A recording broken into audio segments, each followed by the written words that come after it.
नमस्कार, news point लेकर हाजिर हूं मैं राजीव। दोस्तों, मोदी देश का नुकसान कर रहे हैं और मोदी के दोस्त दुनिया का नुकसान कर रहे हैं।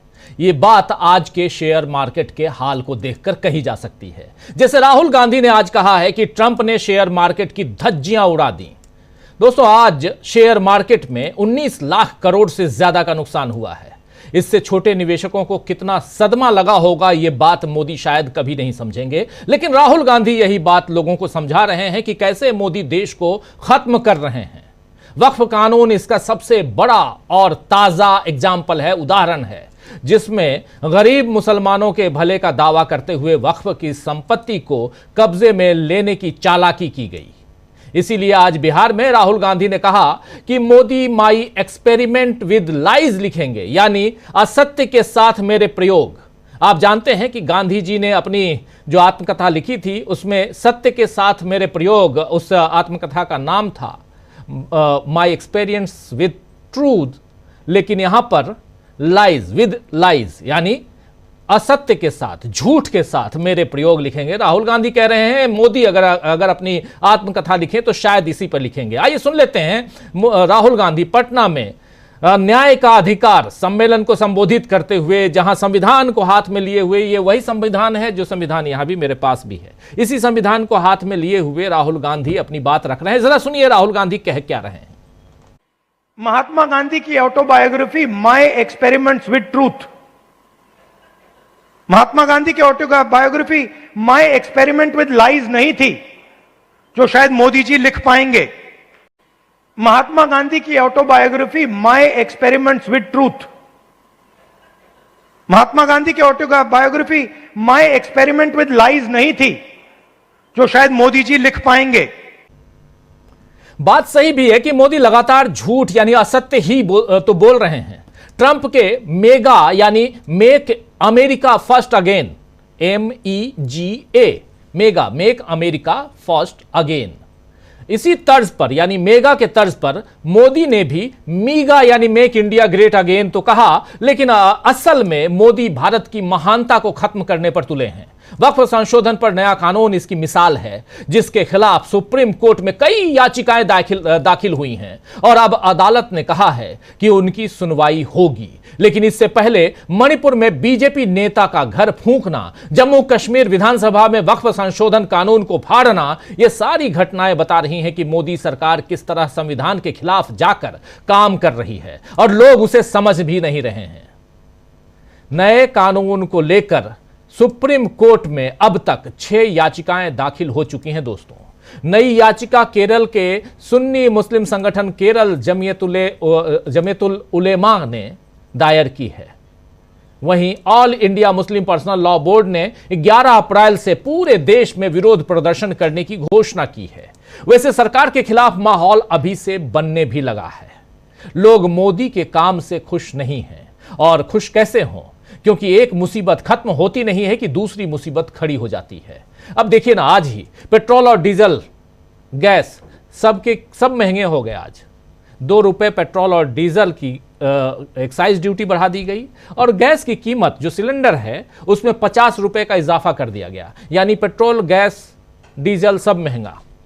एक तो नौकरियां नहीं है लोगों के पास, युवाओं के पास खासकर, और ऊपर से खर्च बढ़ते जा रहे हैं। लेकिन और साथ साथ ये भी बता दूं कि वो जो मोबाइल सबके हाथ में है, उस मोबाइल का खर्च भी बढ़ रहा है, लेकिन मोदी को इसकी परवाह नहीं है। इसीलिए मल्लिकार्जुन खड़गे ने कहा है कि बीजेपी लुटेरी है।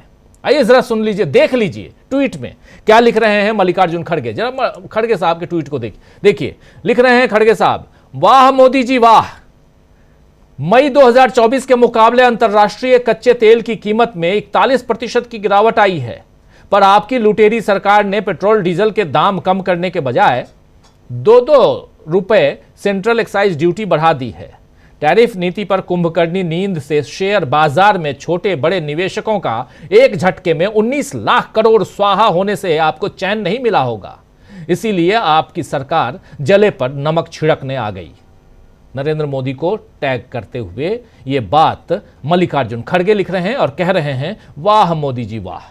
तो बिहार चुनाव में चलिए जरा उधर भी चलें कि बिहार चुनाव में अभी वक्त है तो मोदी तेल, गैस सब महंगा कर रहे हैं। चुनाव आएंगे तो फिर लोगों से सस्ती चीजों का वादा करेंगे। हालांकि लोग अब मोदी का यकीन करेंगे या नहीं, ये देखना होगा।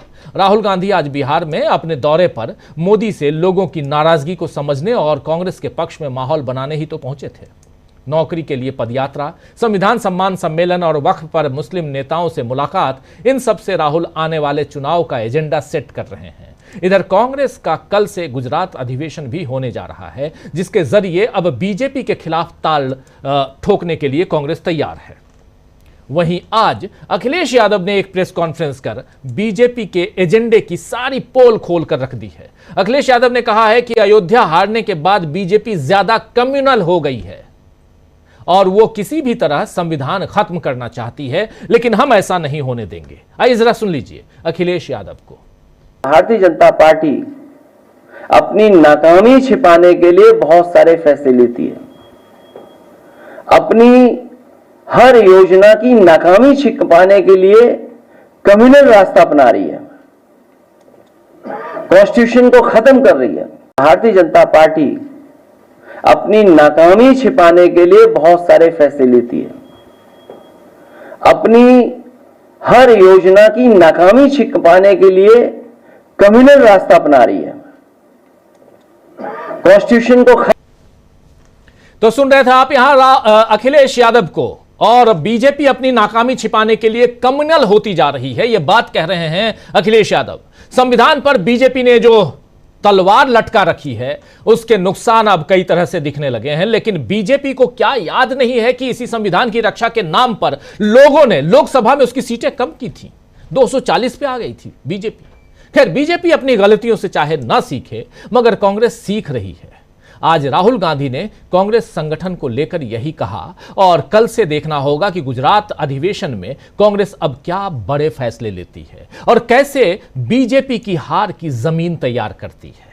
आज इन्हीं तमाम मसलों पे हम चर्चा करेंगे। राहुल गांधी बिहार में थे, बिहार के बेगूसराय पहुंचे और वहां अगर तस्वीरें हो बेगूसराय की, और व्हाइट टी शर्ट मूवमेंट को आगे बढ़ाते हुए पलायन रोको नौकरी दो का वादा करते हुए और की डिमांड करते हुए, वादा नहीं डिमांड करते हुए कांग्रेस पार्टी के नेता कन्हैया कुमार जो यात्रा निकाल रहे हैं उसमें उन्होंने साथ दिया, चलकर, पैदल चलकर। देखिए T shirt, white T shirt movement, काफी भीड़ जुटी थी। और यहां से फिर पटना आए राहुल गांधी और वक्फ संशोधन विधेयक को लेकर मुस्लिम संगठनों ने राहुल गांधी से मुलाकात की और उसके अलावा संविधान की रक्षा के नाम पर जो कस्में राहुल गांधी खाते आए हैं उसको आगे बढ़ाने की कोशिश और एक्सपोज करने की कोशिश यहां नीतीश कुमार को और साथ साथ नरेंद्र मोदी को। लेकिन इन सब के बीच जब नीतीश का जिक्र आ रहा है तो नीतीश की पार्टी कैसे फंसी हुई है और वक्फ बिल पर कैसे माहौल जो है वो एक तरफा हो गया है, इन सब की हम चर्चा करेंगे। आइए जरा स्क्रीन पर ले आइए हमारे उन तमाम साथियों को जो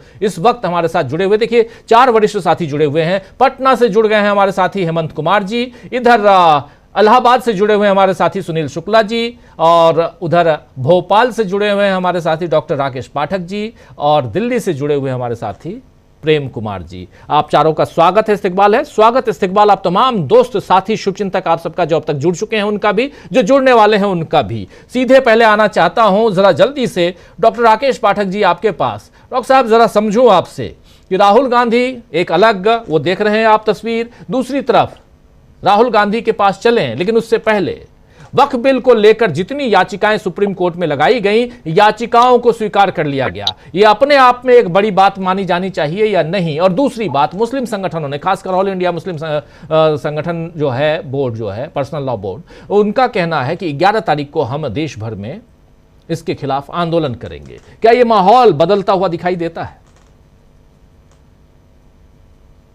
राजीव जी, राहुल गांधी ने जो बापू की आत्मकथा का जिक्र किया, पहले संक्षेप में उसकी बात कर लेते हैं। जी। बहुत मजेदार बात उन्होंने कही कि नेहरू, अगर नरेंद्र मोदी जी लिखेंगे तो वे असत्य के साथ मेरे प्रयोग लिखेंगे। गांधी जी की जो जीवनी है वो मूलतः गुजराती में उन्होंने लिखी, सत्य ना प्रयोगो अथवा आत्मकथा, मूलतः गुजराती में थी जी। जन्म से लेकर 1921 तक का विवरण उसमें है। बाद में वो धारावाहिक रूप में नवजीवन जो गांधी जी का अखबार था उसमें छपती रही और बाद में पूरे देश और दुनिया के सामने आई। बिल्कुल सही बात है कि महात्मा गांधी ने अपने जीवन के सारे सच उसमें लिखकर दुनिया के सामने रख दिए।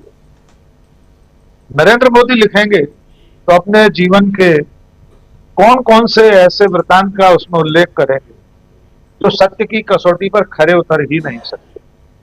उनके जन्म दिनांक से लेकर उनकी शिक्षा दीक्षा, उनके हलफनामे चुनाव में जिसमें उन्होंने अपनी वैवाहिक स्थिति तक को छुपाया, शैक्षणिक उनकी जो स्थिति है उसकी प्रामाणिकता, डिग्री की प्रामाणिकता, तो मैं समझता हूँ राहुल गांधी ने ठीक कहा है कि नेहरू जी, बार बार नेहरू जी का नाम आ जा रहा है क्योंकि गांधी का नाम लो तो नेहरू का नाम सहज ही आ जाता है। जी तो बिल्कुल। नरेंद्र मोदी अगर अपनी आत्मकथा लिखेंगे तो वाकई में उसका नाम सुझा दिया है राहुल गांधी ने, असत्य के साथ मेरे प्रयोग। देखिए, हम जो स्क्रीन पर भीड़ देख रहे हैं, जो सैलाब देख रहे हैं, खासतौर से युवाओं का, यही इस वक्त इस देश की असली धड़कन है। एक युवा वो है जो रोजगार के लिए इस वक्त पलायन रोको नौकरी दो के इस अभियान में सड़क पर उतरा हुआ, और एक वो है जो रामनवमी भी मजारों, खानकाहों, मस्जिदों के ऊपर भगवा झंडा फहरा के मना रहा है। लेकिन राहुल गांधी जिसके साथ चल रहे हैं वो देश की धड़कन है।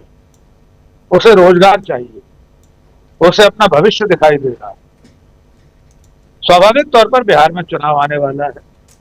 राहुल गांधी हैं, कांग्रेस पार्टी है या भारतीय जनता पार्टी हो, अमित शाह के दौरे लगातार बिहार में बढ़ रहे हैं। लालू यादव, तेजस्वी यादव वहां है, नीतीश कुमार है। पिछले विधानसभा चुनाव में राजद और कांग्रेस ने मिलकर जो चुनौती दी थी वो भारतीय जनता पार्टी अब तक भूल नहीं पाई। इसलिए राहुल गांधी की समय से पहले ये सक्रियता जो शुरू हुई है, ये बीजेपी के लिए एक बड़ी चुनौती जी। अगर कन्हैया कुमार, पप्पू यादव, तेजस्वी यादव, राहुल गांधी, उनका गठबंधन इसी तरह इसी टेम्पो के साथ चुनाव तक लगे रहे तो बीजेपी और नीतीश कुमार को बड़ी चुनौती मिल सकती है। यद्यपि नीतीश कुमार को चुनौती अपने आप में बीजेपी है कि चुनाव तक कहीं उनसे पल्ला न झाड़ दे या नीतीश कुमार पल्ला न झाड़ दे, ये भविष्य के गर्व है। अब एक सवाल आपने आखिर में पूछा था कि वक्फ बिल को लेकर जो याचिकाएं सुप्रीम कोर्ट में पहुंची हैं उनका क्या भविष्य है। हम लोग परसों भी इस पर चर्चा कर चुके कि संविधान में किसी भी तरह का संशोधन अगर संसद करती है तो उसकी समीक्षा का अधिकार सुप्रीम कोर्ट को है। दो आधार पर कर सकती है। नंबर एक, अगर किसी भी तरह से नागरिकों के मौलिक अधिकारों का कोई नुकसान हो रहा हो, उसका कोई खंडन हो रहा हो, मौलिक अधिकारों का अतिक्रमण हो रहा हो तो सुप्रीम कोर्ट समीक्षा कर सकती है। दूसरा, संविधान के मूलभूत ढांचे में कोई तोड़फोड़ हो रही है तो वक्फ बिल में दोनों ही बातें शामिल। इसमें न केवल नागरिकों के समानता के अधिकार, मौलिक अधिकार, संविधान की के ढांचे में जो मूल अवधारणा है उसका जो ताना बाना है उसे तोड़ने का काम इन संशोधनों के जरिए हुआ है। सुप्रीम कोर्ट ने इन्हें स्वीकार कर लिया है। चर्चा होगी, जेरे बहस तमाम तरह के तर्क आएंगे। वे सारे तर्क आएंगे जो संसद में है। विपक्ष के नेताओं ने दोनों सदनों में प्रामाणिक रूप से दर्ज कराए। मैं राजीव जी बड़ी विनम्रता से कहना चाहता हूं, अगर इस देश में गंभीरता से 2-3 दिन 4-3 दिन चली बहस देखी हो दोनों सदनों की, तो अगर जरा सा भी निष्पक्ष नागरिक है, किसी राजनीतिक दल, किसी संप्रदाय, किसी धर्म के लपेटे में नहीं है, तो वो भी ये सोचने पर विवश हुआ होगा कि विपक्ष ने जो तर्क दिए हैं, जो बातें कही हैं, वे सत्ता पक्ष के तर्कों से ज्यादा भारी है। अगर बिल्कुल साफ कहा जाए तो इस सत्र में आखिरी के दिनों में, खासतौर से वक्फ बिल की बहसों में, विपक्ष ने सत्ता पक्ष को पूरी तरह कटघरे में खड़ा कर दिया। और थोड़ा और आगे बढ़कर कहें तो लगातार इतना जलील हुए हैं सरकार और सरकार में बैठे लोग, अगर जरा सी भी शर्म बाकी होती तो वे एक बार भी पुनर्विचार जरूर करते इस विषय में। तो अब गेंद सुप्रीम कोर्ट के पाले में जा रही है, देखते हैं वहां आगे क्या होता है। सबसे बड़ी खामी हमारी इस प्रक्रिया में ये है कि सुप्रीम कोर्ट में वर्षों वर्षों मामले लंबित रहते हैं और अंतिम फैसला आते आते बहुत देर हो जाती है। महाराष्ट्र के दल बदल का मामला हमने देखा, सब कुछ हो गया, सरकार ने कार्यकाल पूरा कर लिया, अगला चुनाव हो गया, दोबारा सत्ता में आ गई भी, उसका निराकरण ही नहीं हुआ आज तक। तो हम और आप देश अब सुप्रीम कोर्ट की तरफ टकटकी लगाकर देख रहे हैं कि इस मामले में वो नीर शीर विवेक के साथ न्याय के तरफ तराजू में रखकर इस पर फैसला करेगी तो शायद बेहतर। जी राजीव। बिल्कुल बिल्कुल, शेयर बाजार का जिक्र भी आप कर रहे थे और जिक्र इधर राहुल गांधी ने जो महात्मा गांधी की आत्मकथा से तुलना की है उसका भी, ये तमाम बातें हैं, बहुत इंपॉर्टेंट है जिस पर हम आगे अभी चर्चा करना चाहते हैं। जरा स्क्रीन पर तमाम हमारे साथियों को ले आइए और चर्चा को आगे बढ़ाते हैं। देखिए सुनील शुक्ला जी हैं, पहले हेमंत कुमार जी के पास चलते हैं। प्रेम कुमार जी शायद डिस्कनेक्ट हो गए हैं, हेमंत कुमार जी के पास आना चाहता हूँ। हेमंत जी, पटना में और बेगूसराय में क्या माहौल है और क्या राहुल गांधी ऐसे वक्त पे पहुंचे हैं बिहार आज जब वक्त को लेकर सबसे ज्यादा अगर एपी सेंटर कहा जाए किसी चीज का तो वो बिहार ही बना हुआ है, और वैसे में बिहार में राहुल गांधी का आज पहुंचना क्या मायने रखता है और कितनी हलचल थी आज? जी राजीव जी, धन्यवाद। राहुल गांधी बेगूसराय गए, वो पटना में आए, दोनों जगहों पर आप बेगूसराय की भीड़ आप देख रहे हैं और वहाँ निश्चित रूप से कन्हैया के कारण वो अच्छी खासी वहाँ पर तैयारी थी, भीड़ जुटी। लेकिन सबसे बड़ी बात जो राहुल गांधी ने जो पटना में कही, उसको मैं समझता हूँ कि ये पहले से ये बात कहते रहे हैं, लेकिन इस बार थोड़ा और उसको आर्टिकुलेट ढंग से उन्होंने रखा है। उन्होंने जब कहा अपने बातचीत में महात्मा गांधी वाली बात या नेहरू के साथ को लेकर के जो उन्होंने बात कही पॉडकास्ट की, और उसमें एक बात उन्होंने जो कही कि इस देश में अगर आप अपर कास्ट नहीं हैं तो सेकंड क्लास सिटीजन हैं। ये बात वो तब कह रहे हैं जब मोहन भागवत का एक बयान आया है वाराणसी में, जब वो कह रहे हैं कि जो औरंगजेब के वंशज ना है वो यहाँ आए, जो भगवा का सम्मान करेंगे वो यहाँ आए, जो वंदे मातरम कहेंगे उनका स्वागत है। आप बताइए कि ये भागवत जी जो है जिस लोकेशन पर खड़े होकर के बात कर रहे हैं और जो बात कह रहे हैं वो इस एक तरह से इस देश में एक जो संविधान है, जो कानून है, उसको कैसे खुली चुनौती दे रहे हैं। ऐसे लोग अगर दूसरे किसी, मैं कहूँ कि अगर मुसलमान अगर कोई इस तरह खड़ा होकर के बोले और जेल जा भी रहे हैं लोग तो उनको सीधे जेल भेजा जाएगा। मोहन भागवत जी पूरा लग्जरी एंजॉय कर रहे हैं स्टेट का, लेकिन नॉन स्टेट एक्टर के रूप में खड़े होकर के बोल रहे हैं। ऐसे वक्त में राहुल गांधी जब इस एक तरह से जो काउंटर करते हैं, मैं इसको मानता हूं कि वो काउंटर कर रहे हैं, क्योंकि आज की तारीख में जो सांप्रदायिक ध्रुवीकरण की पूरी राजनीति है और उसमें बीजेपी, आरएसएस और उसके जो जितने अनुषंगी संगठन हैं, उसमें बजरंगी, हुड़दंगी, जितने भी संगठन हैं, उन सब संगठनों के बारे में मैं कह रहा हूँ, ये सब जो इनको ताकत कहाँ से मिल रही है और इनका हिरावल दस्ता कौन बना हुआ है। इनका हिरावल दस्ता जो बना हुआ है वो अपर कास्ट का बड़ा हिस्सा है और वो निश्चित रूप से सामाजिक न्याय के खिलाफ है, वह इस देश में संविधान और लोकतंत्र के खिलाफ है। ये बीजेपी ने ये हालात पैदा किया है कि, और आरएसएस ने, कि ये इस तरह की जमात जो अपर कास्ट हैं उनके लिए भी सोचने का समय है कि ये जो हालात पैदा किए जा रहे हैं आपके लिए, जो पूरे देश में जो एक माहौल बन रहा है कि आप इस देश में न्याय के खिलाफ हैं, आप इस देश में जो भी न्याय के आकांक्षी है उसके खिलाफ है, आप अन्याय के पक्ष में खड़े हैं जी।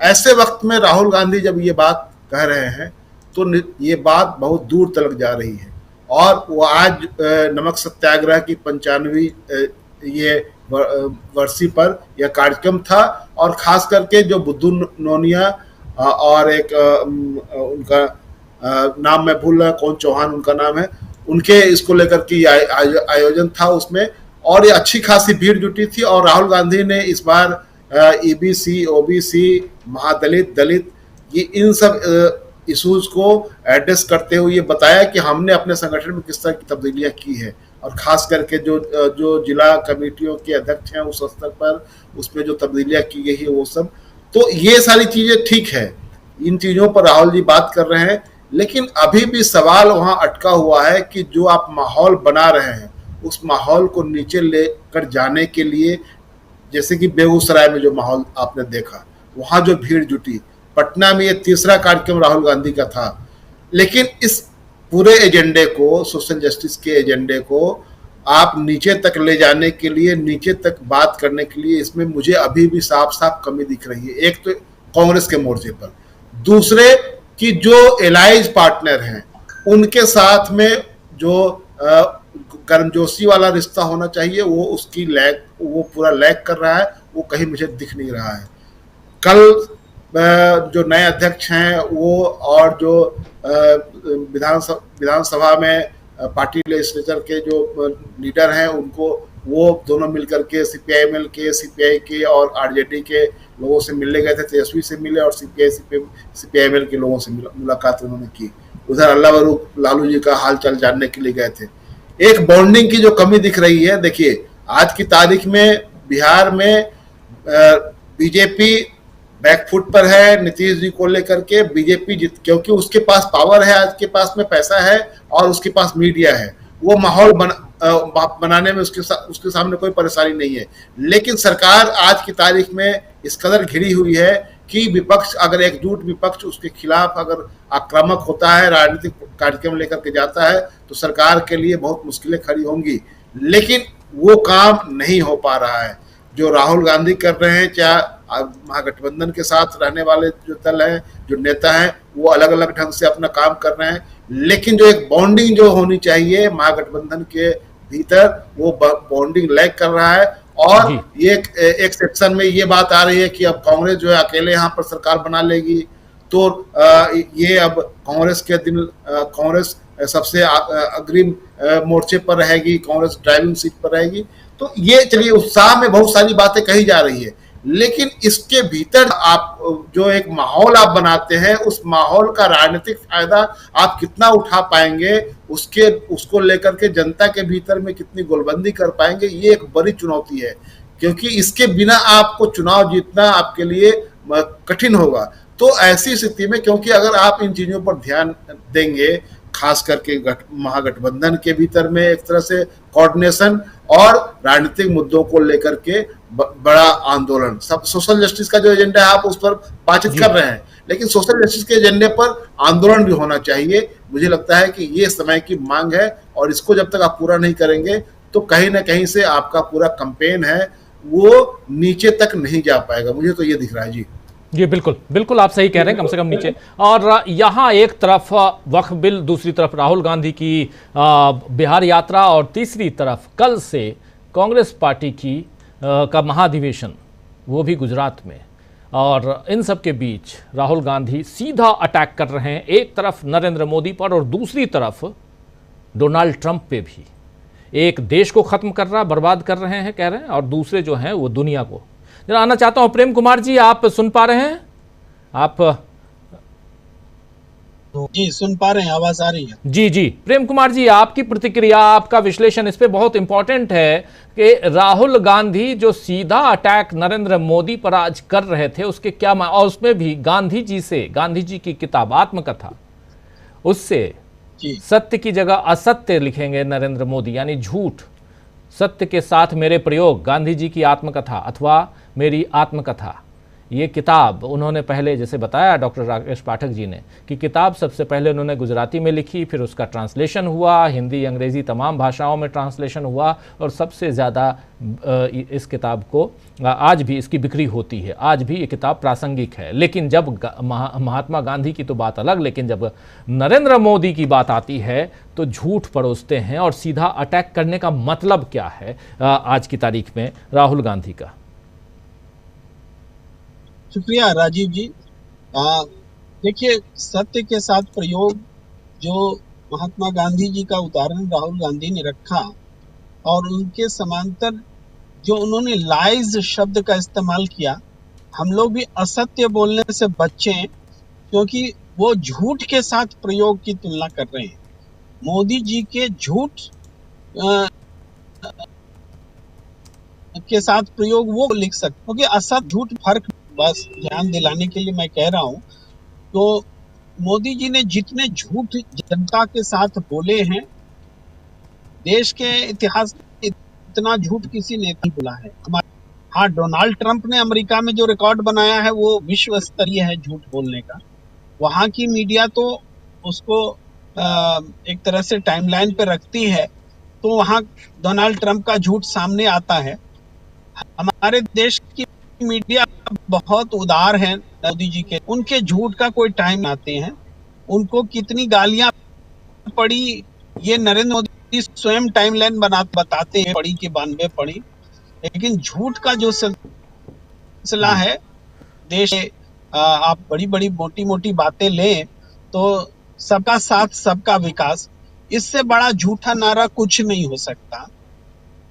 जिस देश में एक समुदाय का भी परिषद में न हो, न एक सांसद हो, तो उस वो पार्टी कहे कि हम समाज का साथ करना चाहते हैं। जिस देश में राहुल गांधी ने बार बार ये बताया है कि 90% आबादी को उचित प्रतिनिधित्व नहीं मिला है, वो ब्यूरोक्रेसी में लिस्ट लेकर के खड़े हो जाते हैं, खोजिए दलित कहाँ है, गिनिए ओबीसी कितने हैं, गिनिए आदिवासी कितने हैं, तो हम नहीं। वो उद्योग लिस्ट में बताते हैं, खोजिए आदिवासी कितने सीईओ हैं देश में, खोजिए कि दलित कितने हैं, वो नाम मिलते नहीं है। तो जाहिर बात है कि देश में सबका साथ सबका विकास सबसे बड़ा झूठा नारा है। प्रेम कुमार जी डिस्कनेक्ट हो गए हैं, लेकिन बहुत इंपॉर्टेंट बातें यहाँ कह रहे थे, दोबारा जैसे जोड़ते हैं। जी प्रेम कुमार जी, आप बीच बीच में डिस्कनेक्ट हो रहे हैं, इसलिए आपको रोकना चाहूंगा। जरा आता हूं सुनील जी के पास। मैं समझ रहा हूं कि आप सफर में हैं और वो कनेक्टिविटी का प्रॉब्लम आएगा ही। दोबारा आता हूं, लेकिन सुनील शुक्ला जी, बहुत महत्वपूर्ण चर्चा, और इसमें बिहार से लेकर गुजरात तक देखिए क्या कोइंसिडेंस है। बिहार में राहुल गांधी गुजरात की बात कर रहे हैं, यानी गांधी जी की बात कर रहे हैं, जो अब किसी सिर्फ गुजरात या किसी प्रांत और प्रदेश से नहीं देखे जाते, दुनिया ग्लोबल लीडर के रूप में जाना जाता है गांधी जी को। लेकिन जब गांधी की बात आती है तो यहाँ झूठ की बात भी आती है, जो आज के दौर में बहुत ही प्रासंगिक है, इसलिए इसकी चर्चा होगी। लेकिन साथ साथ जरा वक्फ पे भी आपसे बात करना चाहूंगा। एक भाजपा नेता का घर फूंक दिया गया मणिपुर में इसी वक्फ के समर्थन करने के कारण। दूसरी तरफ आप देखिए वक्फ के बिल को लेकर लगातार याचिकाएं लगाई जा रही हैं, लगातार इसका विरोध हो रहा है, और इन सब के बीच नरेंद्र मोदी को लगता है कि हम जो चाहेंगे वो करेंगे, कोई फर्क नहीं पड़ने वाला। क्या ऐसा है? फर्क कोई नहीं पड़ता? देश के वोटरों पे कोई फर्क नहीं पड़ता?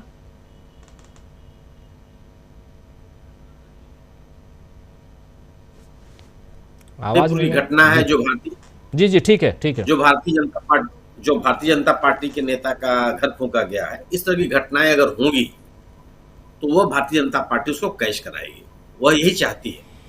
ऐसी घटनाओं की निंदा की जानी चाहिए और ऐसी घटनाओं को रोका जाना चाहिए। विरोध तो जरूर होगा इस पूरे बिल को लेकर के, बिल के स्वरूप को लेकर के। भारतीय जनता पार्टी का इस मुद्दे पर जो रुख रवैया है उसको लेकर के उसका विरोध तो होना चाहिए, और उस विरोध के कारण ही लोग सड़कों पर हैं, विरोध कर भी रहे हैं। और सर्वोच्च न्यायालय में कानून ने दरवाजा खटखटाया है। ये बात सही है कि सर्वोच्च न्यायालय में मामलों के निर्णय में विलंब हुआ है, लेकिन ऐसा भी हुआ है कि कम से कम एक ऐसी जगह है जहां से हम और आप एक लोकतांत्रिक तरीके से उम्मीद कर सकते हैं। वक्फ को लेकर के जो भारतीय जनता पार्टी इतना इस कारण से इसको हाइप दे रही है कि वह अपनी विफलताओं पर चर्चा नहीं होने देना चाहती, वो बात ही नहीं करना चाहती उन विषयों पर। अगर आप वक्फ पे चर्चा करते रहेंगे तो जो उसकी राजनीतिक विफलताएं हैं, जो उसकी प्रशासनिक और शासकीय विफलताएं हैं, सरकार की विफलताएं हैं, उस पर कोई नई बात नहीं करेगा कि हमारी आर्थिक स्थिति कहाँ खराब हो गई, किसानों की स्थिति कैसी रह गई, बेरोजगारी का सवाल कहाँ छूटता चला गया, इस पर कोई बात नहीं करेगा। इसीलिए वक्फ जानबूझ करके लाए हैं और अपनी जो ध्रुवीकरण की उनकी राजनीति है उस कोशिश को आगे बढ़ाने के लिए। लेकिन वक्फ के मसले पर निश्चित रूप से जो प्रतिक्रिया पूरे देश में हुई है वह भारतीय जनता पार्टी के अनुकूल नहीं है। भारतीय जनता पार्टी मुझे नहीं लगता कि इससे कुछ हासिल कर पाएगी। वजह इसकी मैं ये मानता हूं कि वक्फ के इस संशोधन के नाम पर जिस ध्रुवीकरण की प्रक्रिया को वो तेज करना चाहती है, वह आज की तारीख में वो ध्रुवीकरण एकदम चरम पर है। ध्रुवीकरण के नाते जिन लोगों को भारतीय जनता पार्टी का समर्थन करना था, वो भारतीय जनता पार्टी के साथ हैं। अब जो लोग उनके साथ बने रहना चाहते हैं, वो उसके गवर्नेंस के नाम पे बने रहना चाहते हैं। इसके नाम पर अब ध्रुवीकरण नहीं हो सकता। 2024 के चुनाव से इस वजह से जो लोग भारतीय जनता पार्टी के पास गए थे, उनमें निराशा हाथ लगी है और वो पार्टी को छोड़ने लगे हैं। यही पार्टी की बेचैनी है कि अगर 2024 के लोकसभा के चुनाव में जिस तरह का जनमत आया और जिस तरीके से भारतीय जनता पार्टी के जन समर्थन में गिरावट आई, यह प्रक्रिया अगर जारी रही तो फिर भारतीय जनता पार्टी के पास कोई राजनीतिक भूमि बचेगी नहीं। और अगर वो गवर्नेंस के नाम पर, अपने राजनीतिक गतिविधियों के नाम पर, अपने राजनीतिक क्रियाकलाप के नाम पर, सिद्धांतों नियमों के नाम पर, योजनाओं के नाम पर, गवर्नेंस के नाम पर अगर लोगों से वोट नहीं मांग सकती, जन समर्थन नहीं मांग सकती, तो फिर बचा क्या उसके पास? फिर वही ध्रुवीकरण। और इस ध्रुवीकरण के लिए ही ये वक्त का मामला आया है। लेकिन यह केवल वक्त को लेकर केवल मुसलमानों में ही विरोध हो, ऐसा नहीं है। और वह दिखाई भी पड़ा लोकसभा में भी और राज्यसभा में। सभी वर्ग के लोगों ने इस विधेयक का विरोध किया और यहां तक कि जिन राजनीतिक दलों ने राज्यसभा में समर्थन भी किया, उन दलों ने भी इस बिल का विरोध किया, इसके स्वरूप का विरोध किया। मेरा अपना मानना यह है कि सुप्रीम कोर्ट में हो सकता है कि विलंब होगा ही होगा। किसी मसले की इतनी जल्दी सुनवाई नहीं हुई। आज मुझे नहीं पता आज सुनवाई होनी थी, क्या हुआ, लेकिन सुनवाई नहीं होनी थी सुनील जी, सुनवाई नहीं होनी थी। आज याचिकाएं स्वीकार की गई हैं, अब तारीख हो जाएगी। जी, स्वीकार करने की बात थी, क्योंकि चीफ जस्टिस का इसमें था कि जो मेंशन हुए हैं, रिटर्न मेंशन हुए हैं, उनके बारे में वो विचार करेगा। खैर, लेकिन ये जब भी आएगा, क्योंकि ये संविधान के अनुकूल नहीं है। आप एक ही मसले पर दो विभिन्न समुदायों के साथ अलग अलग तरीका नहीं अपना सकते। आप हिंदुओं के साथ कुछ, मुसलमानों के साथ कुछ, सिखों के साथ कुछ, ईसाइयों के साथ कुछ, ये तरीका आप नहीं अपना, ये संविधान के खिलाफ है। और जो मैंडेट सरकार का नहीं है, उस मैंडेट को सरकार अपने हाथ में नहीं ले सकती। जो वक्फ का कानून है, उस कानून के तहत उसके रख रखाव की जिम्मेदारी सरकार की नहीं है। अगर उस व्यवस्था में कोई गड़बड़ियां हैं तो उसका वो संशोधन कर सकती है, लेकिन अपने हाथ में सब कुछ ले ले, ये संवैधानिक रूप से स्वीकार नहीं हो सकता। मेरा अपना मानना है कि यह सर्वोच्च न्यायालय में इस पर गंभीर टिप्पणी होगी। खैर, न्यायालय है, देखा जाए क्या होगा। राहुल गांधी जो कर रहे हैं, यह इस समय इस देश की राजनीतिक जरूरत है। कोरे बयानबाजी से काम नहीं चल रहा है। भारतीय जनता पार्टी की सरकार को, नरेंद्र मोदी की सरकार के क्रियाकलाप को लेकर के सड़कों पर उतरने की आवश्यकता है। यह भी सही है कि कोई भी अकेले, जो विपक्ष के राजनीतिक दल है, वो अकेले इस अभियान को आगे नहीं बढ़ा सकते। इस राजनीतिक अभियान को आगे बढ़ाने के लिए सबके सहयोग की आवश्यकता है। बिहार एक मजबूत जगह है और जहां इस बिहार में महागठबंधन की जो राजनीति है, वो भारतीय जनता पार्टी को प्रभावी तरीके से चुनौती दे रही है। निश्चित रूप से अगर किसी राजनीतिक दल का कोई कार्यक्रम है तो स्वाभाविक है उस राजनीतिक दल में कोई अन्य राजनीतिक जो गठबंधन के नेता है उसमें शामिल नहीं होंगे। लेकिन राहुल गांधी जो राजनीतिक माहौल बनाएंगे, उसका लाभ निश्चित रूप से गठबंधन में शामिल सभी राजनीतिक दलों को मिलेगा। बिहार में अकेले कोई भारतीय कांग्रेस बड़ा युद्ध जीत लेगी, ऐसा बिल्कुल नहीं जी। चुनावी राजनीति करने के लिए जो चीजें आवश्यक होती हैं वो आरजेडी के पास है, वो वामपंथी दलों के पास है। लेकिन अगर एक उस गठबंधन के सदस्य के रूप में अगर कांग्रेस के पास कोई पूंजी नहीं होगी तो फिर उस गठबंधन में है क्यों आप? फिर उस गठबंधन में होने से कोई वैल्यू एडिशन तो होता नहीं है। नाम के आप सदस्य तो हो नहीं सकते हैं। तो एक अपनी मजबूत उपस्थिति दर्ज कराने के लिए आवश्यक है कि कांग्रेस के पास भी बिहार में एक राजनीतिक पूंजी हो, और उस राजनीतिक पूंजी के लिए राहुल गांधी का सड़कों पर उतरना ये नितांत आवश्यक है। न कि और राहुल गांधी के सड़कों पर उतरने का कम से कम उसका फायदा मैं ये महसूस करता हूं कि जो भारतीय जनता पार्टी या एनडीए से खिलाफ लोग हैं, उनके अंदर विश्वास का पैदा होना, उनका एकजुट होना, उनको भारतीय जनता पार्टी के खिलाफ एकत्रित होने में किसी संदेह की आवश्यकता नहीं रह जाती। यह भूमिका मैं मानता हूं राहुल गांधी के इस पूरे कार्यक्रमों का।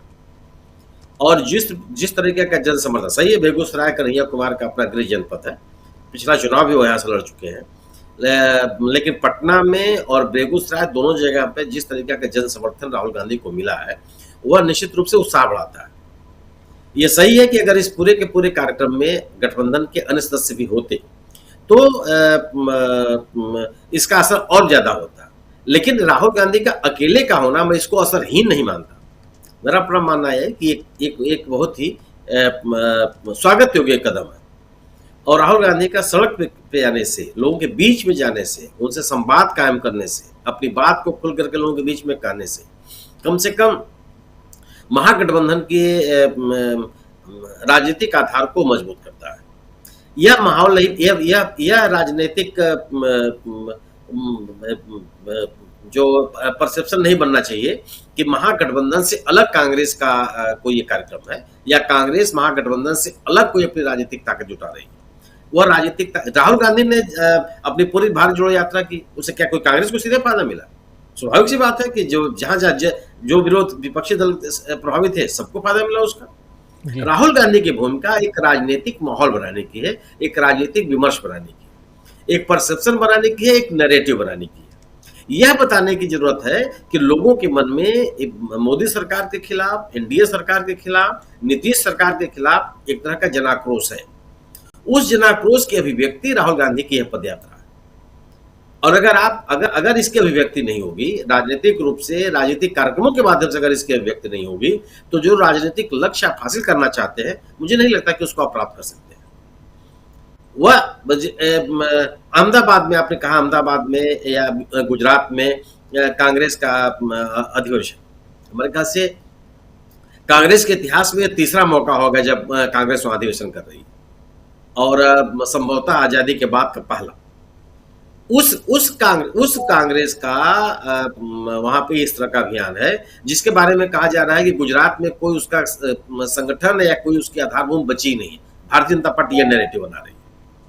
वह कांग्रेस लोगों के बीच में जा रही है वहां गुजरात में, और मेरा अपना मानना यह है कि वह अपने पुराने अतीत को वापस लाएगी, क्योंकि ऐसा नहीं है कि सब कुछ वहां भारतीय जनता पार्टी ने कब्जा कर रखा है। अगर भारतीय जनता पार्टी राजनीतिक रूप से वहां कमजोर न होती, लोगों के मन में जनाक्रोश न होता, तो विभिन्न दलों के राजनीतिक दलों को तोड़ करके अपने साथ लाने का प्रयास नहीं करती। वो अपने कार्यकर्ताओं, अपने नेताओं के बलबूते आगे बढ़ने का प्रयास करती है। वो उस किसी भी राजनीतिक नेता को, कार्यकर्ता को अपने राजनीतिक दल में नहीं रहने देना चाहती जो उसके लिए चुनौती हो। उसने ये लगातार ये प्रक्रिया कांग्रेस के साथ चल रही है। आम आदमी पार्टी ने जब वहां अपना जनाधार बढ़ाने का प्रयास किया तो उनके नेताओं को तोड़ करके अपने साथ लाने की कोशिशें हुई, और तमाम लोगों को लेकर के वो अपने साथ लाए भी। तो कांग्रेस का अहमदाबाद में यह अधिवेशन, खुला अधिवेशन, लोगों के बीच, लोगों की उसमें भागीदारी, और उसके बाद एक बड़ा कार्यक्रम है जिसमें सामान्य लोगों को भी मदद किया, जनसभा की तरह से, वह आवश्यक है। और मुझे लगता है कि जो राहुल गांधी बार बार ये कहते हैं कि वो गुजरात में भी इंडिया दल समूह के नेताओं के साथ मिलकर के गुजरात में भारतीय जनता पार्टी को हराएंगे, उसकी शुरुआत मानी जा सकती है। अगर आप लोगों के बीच में उपस्थित नहीं होंगे, जो कम से कम गुजरात के नेताओं, कांग्रेस के नेताओं ने यह प्रक्रिया बंद कर दी थी, वह काम केवल राहुल गांधी कर रहे हैं। लेकिन उनके वहां जाने से स्थानीय जो कांग्रेस जन है, या वो लोग हैं जो भारतीय जनता पार्टी की राजनीति के खिलाफ खड़े होना चाहते हैं, उनको भी ताकत मिलेगी। आज की आवश्यकता है, जो है जिस राजनीतिक अभियान की आवश्यकता है, वह है एनडीए सरकार के खिलाफ खुल करके खड़े होने की। आप तमाम नेताओं के बयान सुनेंगे, तमाम लोग इस तरह के वक्तव्य देते हैं, सोशल मीडिया पर बयान दे देंगे, अपने राजनीतिक दल के मंच पर बयान दे देंगे, लेकिन खुल करके सड़क पर उतरने की जो आवश्यकता है, लोगों के बीच में जाकर के आवश्यकता है, जिससे लोगों को बीच में ये संदेश जाए कि राजनीतिक दल बीजेपी या एनडीए सरकार या मोदी सरकार के खिलाफ है, वह काम तो उस कार्य को अंजाम देने की का दायित्व राहुल गांधी उठाते हुए दिखते हैं। मेरा अपना मानना है कि चाहे वो बिहार में राहुल गांधी की यात्रा हो, चाहे गुजरात में कांग्रेस का अधिवेशन हो, या एक आज के दौर में जब एक तरह से तमाम राजनीतिक गतिविधियों को रोकने की या ठप करने की कोशिश की जा रही है, लेकिन लोगों के बीच में लोगों का जन विश्वास हासिल करने के लिए इस राजनीति की आवश्यकता, जो आवश्यकता है वह कांग्रेस करती हुई दिखती है। और मेरा अपना मानना है कि भले ही कांग्रेस इन राज्यों में सांगठनिक रूप से कमजोर हो, उन लोगों के लिए ताकत बनेगी और उन लोगों को एकजुट करने के लिए यह गतिविधियां आधार बनेंगी जो भारतीय जनता पार्टी एनडीए सरकार के खिलाफ लोग हैं। जी जी जी, बिल्कुल बिल्कुल। प्रेम कुमार जी का वीडियो अभी भी डाउन दिख रहा है। डॉक्टर साहब, आपके पास आना चाहता हूं जरा। खासकर जो कांग्रेस की हम बात कर रहे हैं, अधिवेशन की बात कर रहे हैं, क्या आपको लगता है कि एक तरफ राहुल गांधी सड़कों पे आते हैं, हलचल तेज़ होती है, लेकिन जब तक वो सड़कों पे होते हैं तभी तक हलचल दिखाई देती है।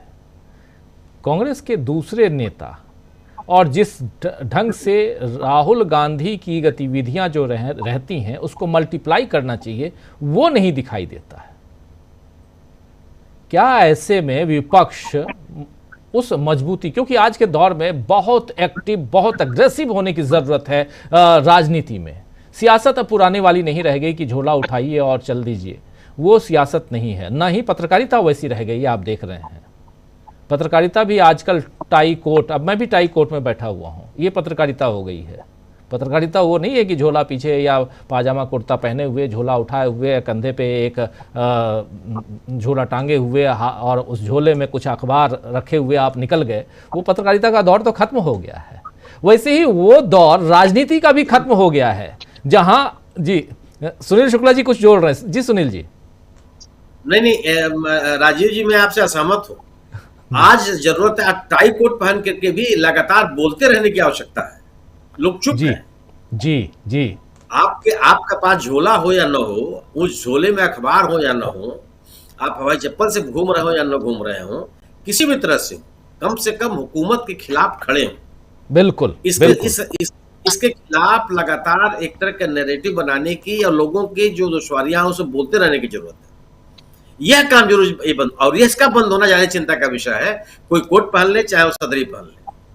बिल्कुल सही बात है। चाहे जैसे Rahul Gandhi T shirt movement, white T shirt movement चला रहे हैं, वाइट टी शर्ट में हैं, ठंड हो या गर्मी हो, बरसात हो, वाइट टी शर्ट में उनको हम लोग देखते हैं। बहुत अच्छी बात है, एक उन्होंने युवाओं को भी आकर्षित किया है इस ड्रेस से। लेकिन अपनी पार्टी के कार्यकर्ताओं को इन्होंने कितना आकर्षित किया है, ये भी एक सवाल उठता है। जरा इस पर विश्लेषण होना चाहिए अब तब, जबकि कल और परसों 2 दिन लगातार ये पूरा का पूरा जमावड़ा गुजरात में होने जा रहा है। जी राजीव जी, देखिए, जो सबसे बड़ी खामी कांग्रेस पार्टी के भीतर दिखाई दे रही है, भीतर से लेकर बाहर तक, वो है सांगठनिक ढांचे की। सिर्फ इस एक उदाहरण से समझ लीजिए कि कांग्रेस की क्या दशा है। हाल विधानसभा चुनाव से पहले वर्षों तक पार्टी के जिलाध्यक्षों की नियुक्ति नहीं हुई, और अब विधानसभा चुनाव हुए महीनों हो गए, नेता प्रतिपक्ष का चयन अब तक कांग्रेस पार्टी वहां नहीं कर सकी। गुजरात हो, मध्य प्रदेश हो, उत्तर प्रदेश हो, हर जगह संगठन वर्षों से मृत प्राय पड़ा हुआ। आप गुजरात में चुनौती देने जा रहे हैं, यानी मोदी शाह की मांद में, हिंदुत्व की प्रयोगशाला में, नरेंद्र मोदी शाह के अपने गृह राज्य में, और वहां अगर आपके पास संगठन नहीं तो ये चुनौती बहुत बहुतरी रहने वाली। राहुल गांधी बार बार अपने बयानों में कहते हैं, गुजरात में कुछ दिन पहले ही कह के आए थे कि हम जानते हैं कितने लोग संघ के समर्थक हैं, ऐसे लोगों की जरूरत नहीं है, स्लीपर सेल है। लेकिन कार्यवाही कब होगी, किससे पूछने की जरूरत है, कौन करेगा? मल्लिकार्जुन खड़गे और राहुल गांधी जिस दिन एक साथ बैठ जाएं, एक लिस्ट बना लें, ऐसे लोगों को बाहर का रास्ता दिखा दें। जी। क्योंकि आप सत्ता की राजनीति में, एक राजनीतिक दल है, सिर्फ कहे से काम नहीं चलेगा कि आपने सारी आदर्श बातें कह दी, बहुत गुडी गुडी बात कर रहे हैं, लेकिन अगर एक्शन नहीं लेंगे तो संगठन खड़ा नहीं हो सकेगा। संगठन के बिना चुनाव नहीं जीते जा सकते। भारतीय जनता पार्टी, नरेंद्र मोदी को, अमित शाह को देख लीजिए, वो सरकार नहीं चला रहे, वो एक राजनीतिक पार्टी चला रहे हैं जिसका काम सिर्फ चुनाव जीतना है।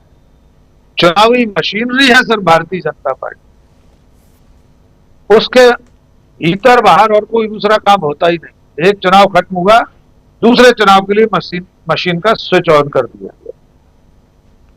उसके लिए चुनाव जीतने के लिए जो भी साम दाम दंड भेद करना होता है वे सब करते।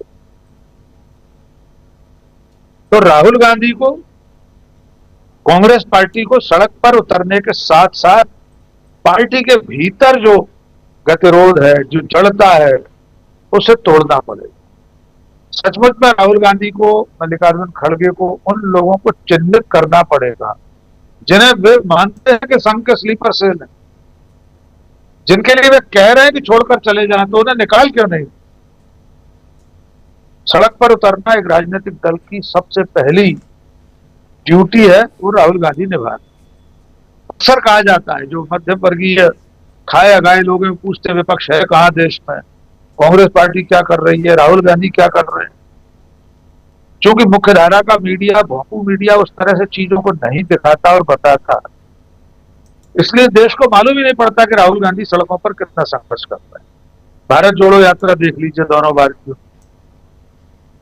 कितना कवरेज हुआ भोंपू मीडिया में, कितने आंदोलनों में, कितनी जन समस्याओं में राहुल गांधी मौके पर पहुंचे, चाहे हाथरस का मामला हो या और कोई मुद्दा हो।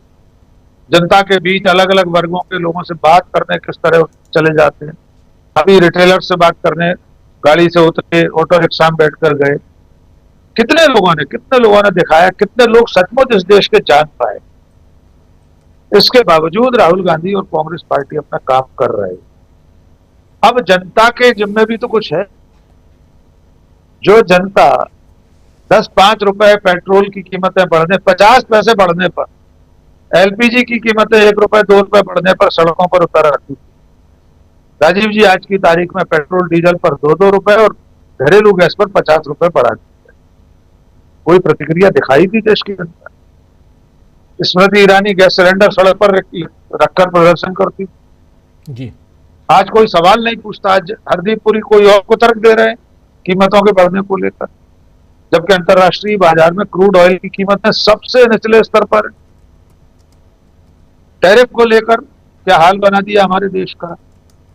अमेरिका को भारत की ओर से जो निर्यात होता है वो 6,47,000 या 6,50,000 करोड़ के आसपास का है।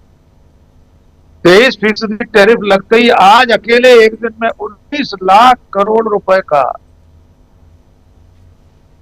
पटरा बैठ चुका है भारतीय कारोबार का, व्यापार का। 19 लाख करोड़, 200 अरब रुपए, यानी अमेरिका को हम जो निर्यात करते हैं उससे 3 गुना एक दिन का नुकसान। जी। राहुल गांधी की हिम्मत की दाद दीजिए कि देश को बर्बाद करने के लिए नरेंद्र मोदी और दुनिया को बर्बाद करने के लिए डोनाल्ड ट्रंप का नाम ले रहे हैं। ये कितना जोखिम भरा कदम। भारत सरकार एक औपचारिक बयान देती है सिर्फ टैरिफ को लेकर, हम इसका अध्ययन कर रहे हैं। ये पीएचडी डिलीट कब कर पाएगी भारत सरकार टैरिफ को लेकर? कितने दिन लगेंगे इसको अध्ययन करने में?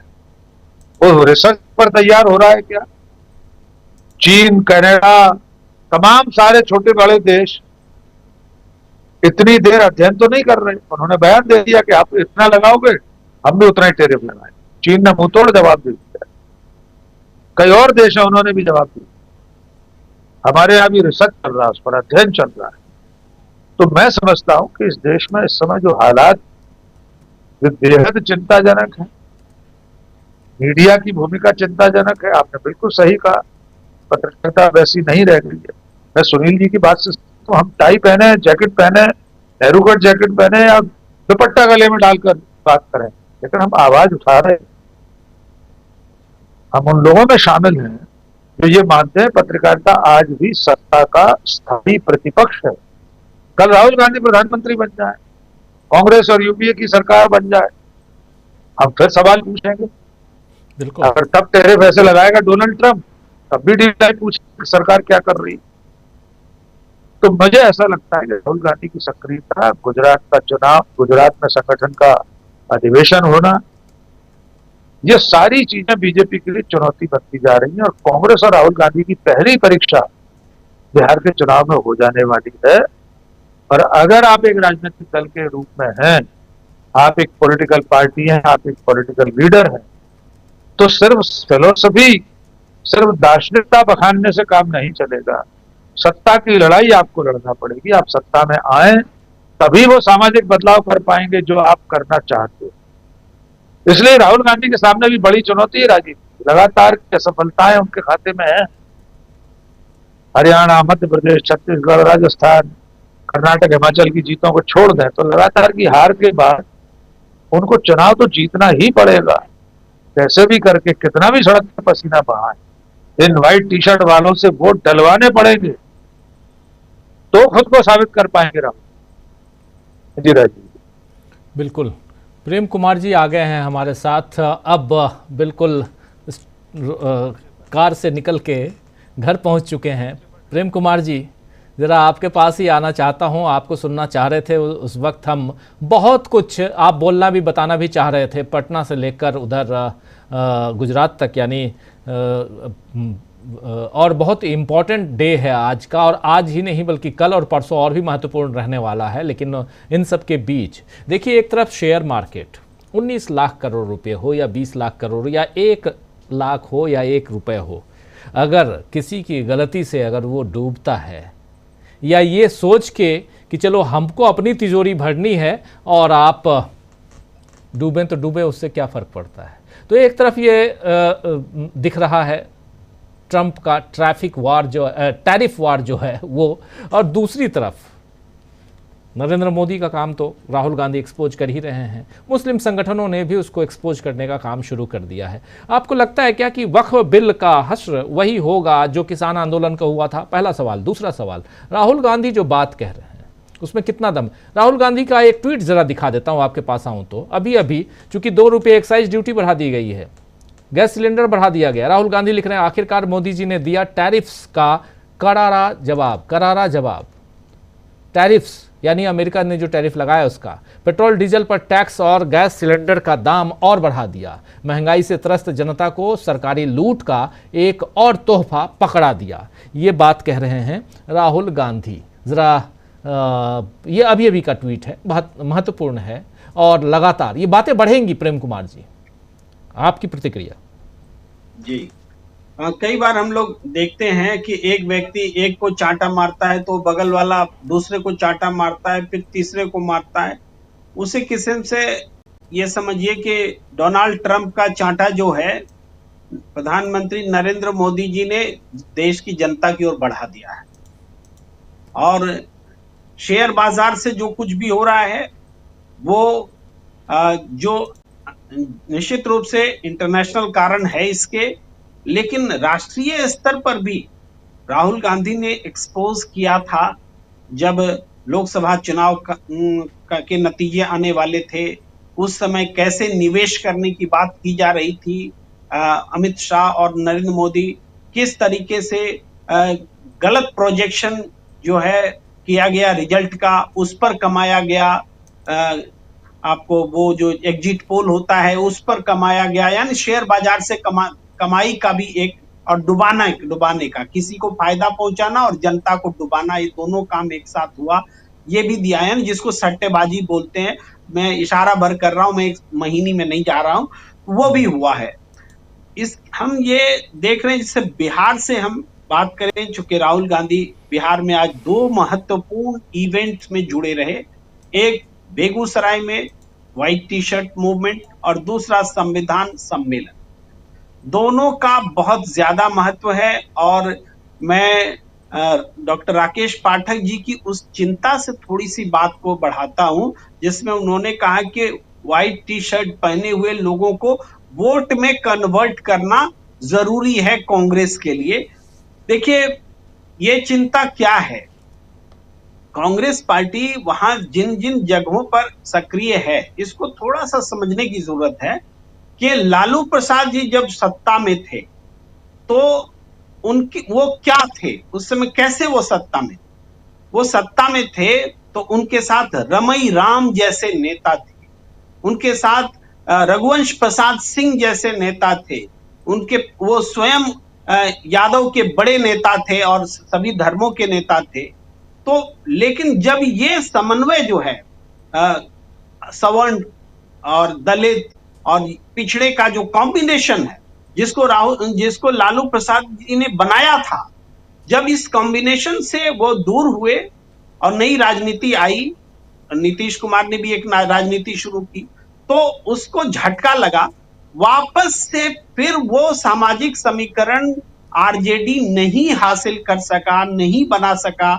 आज तेजस्वी यादव में बहुत ओज है, उनके पास में एक निश्चित वोट बैंक है, माई का समीकरण है, लेकिन इसके बावजूद तेजस्वी यादव के पास कोई रमई राम नहीं है, उनके पास कोई रघुवंश प्रसाद सिंह नहीं है, उनके पास कोई जगदानंद सिंह नहीं है, ऐसे नेता नहीं है। यानी वो कमी जिसकी वजह से 2 दशक से आरजेडी सत्ता से दूर है। तो इस बात को पूरा करने का काम कांग्रेस पार्टी की सियासत कर रही है। हम दे रहे हैं कन्हैया कुमार, कांग्रेस ये कह रही है। हम दे रहे हैं राजेश राम, कांग्रेस ये कह रही है। हम कांग्रेस कह रही है कि पप्पू यादव को भी स्वीकार करो, कांग्रेस ये कह रही है। तो ये जो अगर इस चीज को उस तरीके से ले लिया गया, कांग्रेस तो इसी आधार पर अब मजबूत होगी। कांग्रेस ने उस बात को समझ लिया है और जनता के बीच मुद्दों को पकड़ लिया है। ये मुद्दा राष्ट्रीय स्तर पर राहुल गांधी ने उठाया और कन्हैया कुमार की जुबान से बिहार की जनता को वो पकड़ाया। चाहे पलायन का इशू हो, पलायन बिहार का बहुत बड़ा मुद्दा है और रोजगार मिल करके इसको लोगों के दिलों से जोड़ देता है। बिहार में जो जनता जुटी इस भीड़ में, ये भीड़ वोट बैंक बनता है या नहीं बनता है, लेकिन ये भीड़ आंदोलन अगर बन गया तो बेगूसराय में जो कॉम्बिनेशन दिखा है ये पूरे बिहार में कॉम्बिनेशन दिखेगा। और लालू प्रसाद के समय में जो सामाजिक समूहों को साधा गया था, एकजुट किया गया था, वो एक बार फिर से जिंदा होता हुआ नजर आएगा, भले ही वो महागठबंधन में क्यों ना हो। इसीलिए महागठबंधन में कांग्रेस और आरजेडी और लेफ्ट, इनका एक सिंक बनना बहुत जरूरी है। सिंक बनना इसलिए नहीं कि तुम्हें 4 सीट ज्यादा मिल गए कि हमें कम मिल गए, सिंक बनना इसलिए कि सभी सामाजिक समूहों को साथ लेकर चलने का समय आ गया है, वापस लाना पड़ेगा। इसलिए इस सियासत का यहां महत्व है, राहुल गांधी की सियासत। इसके बाद जो संविधान सम्मेलन में जब राहुल गांधी बोलते हैं तो वो सिर्फ बिहार को नहीं बोलते हैं, वो पूरे देश को बोलते हैं और बिहार से बोलते हैं। इसका एक अपना महत्व है। तो संविधान सम्मेलन में जो बातें राहुल गांधी ने कही, चाहे गांधी जी के उदाहरण से कही हो और चाहे फिर ये कहा गया हो कि आज संविधान जगह जगह खतरे में है। संविधान कैसे खतरे में? सिर्फ चाहते तो राहुल गांधी सिर्फ वक्फ बोर्ड बिल पर बोल सकते थे, लेकिन उन्होंने कहा कि नहीं, हाशिए पर कौन है, किसको दूसरा दर्जे का नागरिक बनाया जा रहा है? वो सिर्फ मुसलमान नहीं है। बहुत सारे लोग कह रहे हैं कि मुसलमानों को दूसरा दर्जा बताया जा रहा है। राहुल गांधी मुसलमान को नहीं बोल रहे, राहुल गांधी कह रहे हैं सवर्ण छोड़कर बाकी सबको दूसरा दर्जा। मनुवादी थॉट जो है उसको बता रहे हैं। ये ना समझे, देखिए इसको थोड़ा और विस्तार में समझे तो आप अगर आंदोलन कर रहे हैं तो आंदोलन जीवी है। आप अगर कुछ विरोध में लिख पढ़ रहे हैं तो आप टुकड़े टुकड़े गैंग हैं। आप अगर कुछ और बोल रहे हैं तो आप आतंकवादी भी हैं, आप पाकिस्तानी भी हैं, आप चाइना परस्त भी हैं। इस तरीके से एक हेट वाला माहौल बना दिया। अर्बन नक्सल भी जोड़ दीजिए। अर्बन नक्सल, हाँ अर्बन नक्सल हैं। ऐसे ऐसे डॉक्टर राकेश पाठक जी और कुछ जोड़ रहे हैं जी। भाई कलम नक्सल, प्रधानमंत्री ने कल बोला है, कलम नक्सल भी है। कलम नक्सल, हाँ कल बोला है, संसद में बोल चुके हैं इससे पहले वो कलम नक्सल, और परसों फिर बोला है कि कलम नक्सलों से भी निपटना है, यानी लिखने वाले कलम। तो ये सब दूसरे दर्जे के नागरिक हैं। केवल मुसलमान ये न समझे कि वो स्वयं मुस्लिम दर्जे के नागरिक हैं। धार्मिक आधार पर आज दिखते हैं कि मुसलमान दूसरे दर्जे के नागरिक हैं। क्या मणिपुर में कुकी दूसरे दर्जे के नागरिक नहीं है? क्या कई जगहों पर ईसाई दूसरे दर्जे के नागरिक नहीं है? तो धार्मिक आधार पर भी है।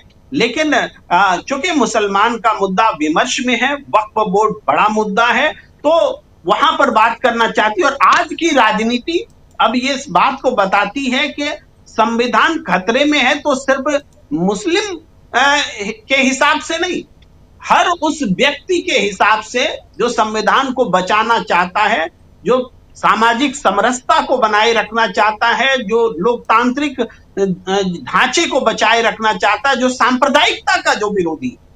भाई, सांप्रदायिकता का विरोध एक बहुत बड़ी बात है, इसको फिर से जिंदा करने की जरूरत है। ये नफरत वाली सियासत इस सांप्रदायिकता का चरम है। तो इस पर राहुल गांधी ने एक दर्शन दिया है कि जो सवर्ण है उसको छोड़ करके बाकी सब दूसरे दर्जे के नागरिक हैं। इसमें हो सकता है सवर्ण उसका बुरा माने, लेकिन उनके कहने का मतलब ये नहीं है कि सवर्ण को चुन करके वो टारगेट कर रहे हो। वो मनुवादी व्यवस्था के तहत कह रहे हैं कि सवर्ण, बाकी इसका एनालाइज हो सकता है। लेकिन राहुल गांधी ने पटना से और बेगूसराय से दो अलग अलग तरीके से जनता से जोड़ा है। एक तो कन्हैया कुमार का नाम नहीं लेंगे तो विमर्श अधूरा रहेगा। कन्हैया कुमार ने जो पलायन और बेरोजगारी का मुद्दा छेड़ा, वो मुद्दा जनता को एकदम भा गया, युवाओं को भा गया। यहां तक कि सवर्ण उतर करके ये भूल करके कि वो सवर्ण है कि क्या है, नहीं, रोजगार के मुद्दे पर, पलायन के मुद्दे पर हम कन्हैया के साथ हैं। हो सकता है वो वोट न दे, जरूरी थोड़े कि हर चीज वोट के लिए ही हो, लेकिन आज वो अगर इस आंदोलन को आवाज दे रहे हैं तो ये बहुत बड़ी बात है। और इस समर्थन को इस नजरिए से भी देखा जाना चाहिए। जैसे किसान आंदोलन में ऐसा थोड़े कि सारे किसान बीजेपी के खिलाफ ही वोट करें, लेकिन बीजेपी को वोट करने वाले भी किसान हैं। मगर किसानों ने जो आंदोलन किया, उन्होंने देश को बताया कि ये सरकार कैसी है। 700 लोगों किसानों के मरने के बावजूद ये इनकी संवेदनशीलता जागती नहीं है, संवेदनहीन हो चुकी। तो उस आंदोलन का बहुत महत्व है। अब जगजीत सिंह डल्लेवाल अगर 4 महीना 11 दिन तक अनशन पर रहते हैं तो सुप्रीम कोर्ट उनकी तारीफ करती है और उनको निष्पक्ष बताती है, गैर राजनीतिक बताती है। लेकिन हमारे प्रधानमंत्री उनको आंदोलनजीवी बताते हैं, वो उनको दूसरे दर्जे का नागरिक समझते, बात करने तक की जरूरत नहीं समझते। बात हालांकि की गई है, ऑफिशियल स्तर पर कुछ बातें हुई है, लेकिन वो बात टोकन के रूप में हुई है, कोई रिजोल्व करने के लिए नहीं हुई है, दिखावे के तौर पर हुई है। ये बात भी सबको पता है। तो हम ये कह रहे हैं कि राहुल गांधी ने बिहार का भी नाम बहुत महत्वपूर्ण है। गांधी जी ने बिहार को ही क्यों चुना? नमक सत्याग्रह के लिए, इसीलिए कि कुछ तो बिहार के लोगों में था, राजनीतिक जागरूकता थी, जो उन्होंने बिहार को चुना। वो राजनीतिक जागरूकता की विरासत आज भी है। भाई, नीतीश कुमार ने बिहार से ही तो जातीय सर्वेक्षण का तान छेड़ा और सबको मानना पड़ा। आज वो एक्सपोज हो रहे हैं तो उसी वजह से हो रहे हैं। और आज राहुल गांधी अगर वहां पहुंच करके बोल रहे हैं और जनता की आवाज बोल रहे हैं, तो वो सारी सियासत जो अपनी सियासी मजबूरियों के कारण सच बोलने से पीछे हटी हैं, उसको भी बेपर्द कर रहे हैं। ये सारी बातें हैं राहुल गांधी के संदर्भ में इर्द गिर्द जो बातें की जा रही हैं, की जानी चाहिए। एक सवाल राजीव जी आपका और था कि ये जो वक्फ बोर्ड बिल है, क्या इसका हश्र भी किसान कानून जैसा होगा? बिल नहीं, अब तो कानून हो गया, इस कानून का भी होगा। ये मैं इसको कंडीशनल बोलता हूं कि इसका हश्र उस रूप में तभी होगा जब इसके खिलाफ आंदोलन को सेकुलर रूप दिया जाएगा। मुसलमानों के को साथ दे करके, जैसे गांधी जी ने खिलाफत मूवमेंट चलाया था, वैसा ही एक मूवमेंट आज राहुल गांधी को चलाने की जरूरत है कि मुसलमानों का ये साथ दो। इसलिए नहीं कि ये मुसलमान का साथ देना है, इसलिए कि हमें संविधान बचाना है। आज निशाने पर मुसलमान है, कल कोई और होगा। यानी इस आंदोलन को वक्फ बोर्ड को बचाने वाला आंदोलन, वक्फ बोर्ड बचाओ आंदोलन बोले या जो भी इसका नाम दे दें, इस आंदोलन को जब सेकुलर रूप दिया जाएगा, विभिन्न संप्रदाय के लोगों के साथ, जैसे पहले होता था भारत में, हाल फिलहाल तक होता रहा कि जब कोई आंदोलन हो तो कम से कम हिंदू, मुस्लिम, सिख, ईसाई 4 प्रतीकात्मक चेहरे होते थे कोई ना कोई अपोजिशन का।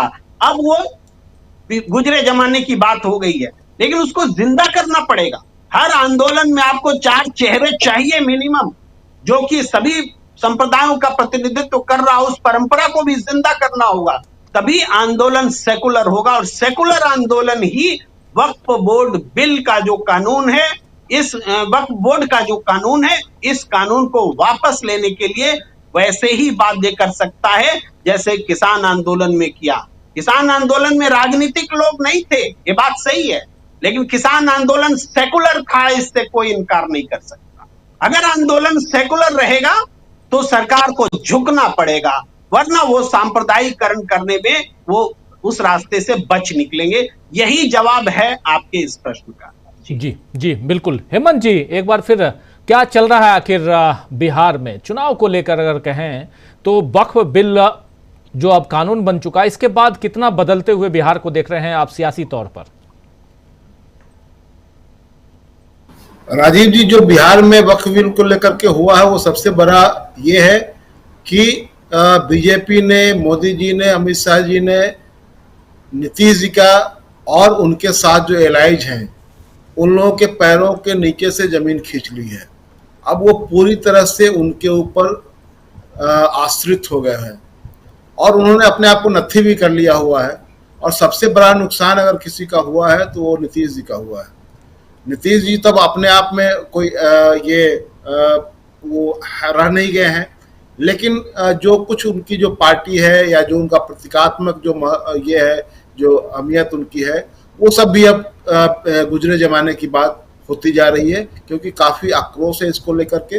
तो एक तरह से मुझे लगता है कि एक तो बीजेपी अपना एजेंडा आगे बढ़ाने के लिए, कम्युनल एजेंडा आगे बढ़ाने के लिए वक्फ का बिल लेकर के आई। इतने समय से जब 2 बार वो पूर्ण बहुमत में थी तो उसने इस पर हाथ नहीं डाला, लेकिन जब उसके सहयोगी साथ में सहयोगियों को लेकर सरकार बनी हुई है तब इस पर उन्होंने काम किया और उन सहयोगियों को भी अपने साथ जोड़ लिया। तो इसका सीधा नुकसान सहयोगियों को भी उठाना पड़ेगा, ये बात तय है। इससे इनकार नहीं किया जा सकता है कि ये जो इन्होंने जो किया है उसका नुकसान तो यहाँ जो इनके सहयोगी है उनको निश्चित तौर पर उठाना पड़ेगा। लेकिन बिहार में जो कुछ और मैं देख रहा हूँ कि देखिए, ये राहुल गांधी या कांग्रेस की जो सक्रियता है, जो नीचे में जो उत्साह दिख रहा है, तो क्या ये कोई नई बात है? इसके पहले भी राहुल गांधी की सबसे बड़ी यात्रा भारत जोड़ो यात्रा थी। उसने पूरे देश को एक तरह से अपनी ओर आकर्षित किया, उसका एक बड़ा नैरेटिव बना। उसके बाद और भी बहुत सारे कार्यक्रम चलते रहे। राहुल गांधी का जो सोशल जस्टिस का एजेंडा है वो भी रहा। लेकिन क्या इन एजेंडों को लेकर के क्या यह उत्साह का माहौल, क्या जो यह ऊर्जा दिख रही है, इसने चुनावी जीत दिलाई? ये आप दिल्ली से पहले आप हरियाणा में, फिर महाराष्ट्र में, तो सवाल उठता है कि जिन चीजों को लेकर के आप जनता में उत्साह जगा रहे हैं, ऊर्जा भर रहे हैं, उन चीजों को वोट के रूप में तब्दील करने में, या आपकी राहुल गांधी का हिरावल दस्ता बन करके गांव-गांव में, टोलों मोहल्लों में बात करने वाले लोग पैदा हो रहे हैं, वो तैयार हो रहे हैं। ये तैयार कौन करता है? पार्टी संगठन करता है, और पार्टी का जो नेता होता है वो करता है। तो राहुल गांधी जी जिस एजेंडे को लेकर के आगे बढ़ रहे हैं, उसको लेकर के नीचे में जाने का मतलब क्या है? मतलब ये है कि आप एक लंबी जो लड़ाई है, उस लड़ाई में एक चुनाव भी पड़ाव है। बीजेपी से सिर्फ चुनाव जीत जाने से आप कोई लड़ाई जीत जाएंगे, अंतिम लड़ाई, वो मैं नहीं मानता हूं। अंतिम लड़ाई तो यह है कि उनकी पूरी वैचारिकी है उसको ध्वस्त कर देना, उसको नेपथ्य में पहुंचा देना। ये बड़ी चुनौती है, क्योंकि बीजेपी ने जिस तरह से और आरएसएस ने जितना नुकसान इस देश को किया है, उसकी रिपेयरिंग करने में तो मुझे लगता है कि 50 साल लग जाएंगे। अगर आप कोई निरंतर इस तरह की ताकत रही जो सेकुलर रास्ते पर चलने वाली ताकत है, तब मैं कह रहा हूं। तो ऐसी स्थिति में चुनाव एक पड़ाव है, और उस पड़ाव की ओर जब आप बढ़ते हैं तो आपके सामने जो आपका जो लश्कर है वो लश्कर उसके आपकी जो वैचारिकी है उस वैचारिकी से वो कितना लैस हो रहा है। जैसे कि अभी जो राहुल गांधी ने जो कहा कि अगर आप अपर कास्ट नहीं है तो वो सेकंड क्लास सिटीजन है इस देश में। और मैं समझता हूँ कि प्रेम जी को शायद इसको कहने में थोड़ी दिक्कत हो रही थी। मैं कह रहा हूँ इस पर कोई दिक्कत नहीं होनी चाहिए, साफ साफ खुल करके बोलना पड़ेगा, क्योंकि आज की तारीख में जो कम्युनलिज्म से जो समझौता है दलाल पूंजी का, उसमें वो किसका है, उसमें कौन लोग हैं। राहुल गांधी जब गिनवा रहे थे कि आंध्र प्रदेश, ये तेलंगाना में वहां पर बिजनेस से लेकर के और नौकरियों में और तमाम जगहों पर और कारपोरेट में कौन लोग हैं, उन्होंने तो इसकी गिनती गिनाई है पटना में कौन लोग हैं। तो जब ये बात कह रहे हैं तो निश्चित रूप से आपको खुल करके इन बातों पर चर्चा करनी पड़ेगी, क्योंकि जो मैं कह रहा हूं कि जो दलाल पूंजी के साथ जो समझौता है सांप्रदायिक ताकतों का, जिसमें ब्राह्मणवाद को आप सीधे रूप में आप कहिए, वो दिखाता है कि जिस तरह से आप उदाहरण में दे रहा हूं कि अंबानी के बेटे की शादी में जब शंकराचार्य गए थे और अंबानी उनके चरणों में आकर जब गिरे थे, वो संश्रय है, वही संश्रय है कि दोनों के बीच में जो गठजोड़ है कि पूंजी उनके आज जो सांप्रदायिकता है वो पूंजी के बदौलत चल रही है, उसमें बड़ी पूंजी इन्वेस्ट की जा रही है, बीजेपी कर रही है, इस तरह के कारपोरेट घराने कर रहे हैं जो अपर कास्ट के द्वारा लीड किए जा रहे हैं उसमें। ये है राहुल गांधी, इसको डिकोड कीजिए, तब कहने में कोई झिझक नहीं होगी, साफ साफ हम कहेंगे। और जब कहेंगे तो इसका मतलब है कि हम ऐसा नहीं, ये जातिवाद हम नहीं कर रहे हैं, हम कह रहे हैं कि अगर आप सचमुच अग्रे हैं, अगर सोसाइटी को आगे ले जाना चाहते हैं तो आपको इन प्रतिगामी ताकतों के खिलाफ खड़ा होना पड़ेगा।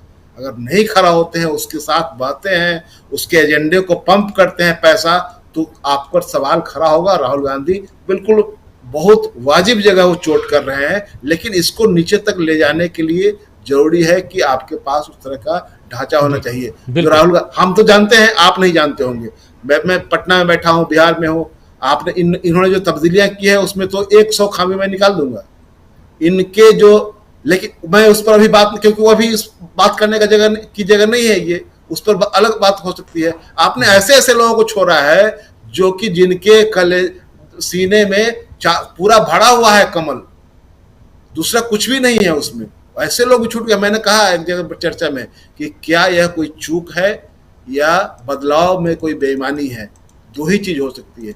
चाहे तो चूक हुई है तो सुधार लीजिए, और बदलाव में अगर बेईमानी है तो इसका मतलब है कि आप राहुल गांधी के एजेंडे को डिरेल करना चाहते हैं। तो ये मुझे लगता है कि बड़ी चुनौती है।